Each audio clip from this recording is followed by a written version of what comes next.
সুপ্রিয় দর্শক শ্রোতা যে যেখান থেকে দেখছেন সবাইকে শুভেচ্ছা জানাচ্ছি। আজকে আপনাদেরকে একটা জিনিস দেখাবো, সেটা হচ্ছে আমেরিকান কৃষক খ্যাত মিস্টার হাসান ভাই। উনি বাড়ির আঙ্গিনায় সবসময় একটু ভিন্ন কিছু কৃষি নিয়ে সবসময় গবেষণা করে এবং ভিন্ন কৃষি উদ্ভাবন করার চেষ্টা করে এই ছোট্ট পরিসরে। সেই জিনিসটাই আজকে দেখাবো। এটি হয়তো আমাদের এখানকার ইউএসএতে যারা থাকে তাদের ওনার বুদ্ধিমত্তাটা শেয়ার করলে হয়তো তারাও উপকৃত হবে। হাসান ভাইয়ের সাথে দেখা করার আগে আপনাদেরকে দেখাচ্ছি কিছু। আপনারা গাছ দেখছেন, এই গাছগুলো হচ্ছে রসুন গাছ। সো উনি রসুন গাছটা লাগিয়েছে শীতের মধ্যে। এখানে আপনারা জানেন ইউএসএতে শীতের মধ্যে কোনো গাছপালা কিছু হয় না, কোনো কৃষি আবাদি হয় না। উনি আপনারা ওনাকে ক্যামেরাকে দেখতে পাচ্ছেন। উনি এই ভিন্ন উদ্ভাবক হিসাবে যে জিনিসটা নিয়ে এসেছেন সেটা হচ্ছে এই রসুন গাছটা উনি রোপণ করেছেন একদম স্নোর মধ্যে। এটা অক্টোবরে উনি এই রসুন গাছটা লাগিয়েছেন। এখন মোটামুটি আগামী 2 মাসের পরে, রাইট? জি, মে মাসে উঠে যাব। তো এই গোপন তথ্যটা আপনাদের সামনে শেয়ার করব। এখন উনি কি করছেন, কি লাগাচ্ছেন সেটাও আপনাদেরকে জানাবো।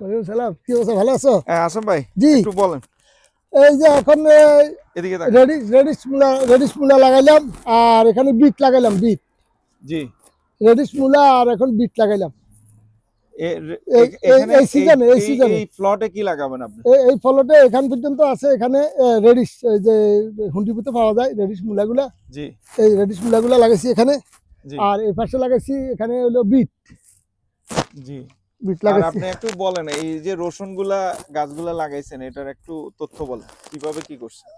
এগুলা রসুন ধরেন আমার যখন বাগান উঠে গেছে, বাগানের সিজন শেষ হয়ে গেছে, তখন অক্টোবর মাসে আমি রসুন আই না, এই রসুনগুলা কোষ খুলা এই কোষগুলা লাগাই দিছি।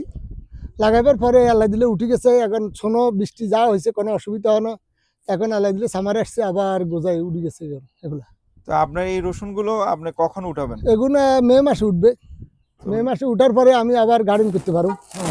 তো মে মাসে উঠলে কি রকম, এখান থেকে আপনি কি রকম রসুন পাওয়া যাবে? ভালো একটা রসুন হবে।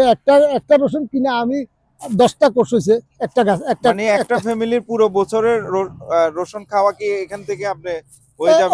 অলমোস্ট না হলে মনে করো 6 মাসটা খাইতে পারবো।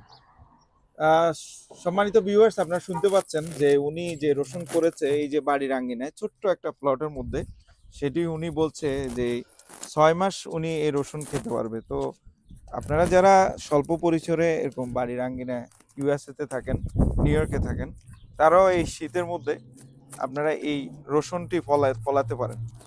ভিডিওটি যে যেখান থেকে দেখছেন সবাই ভালো থাকবেন, ধন্যবাদ।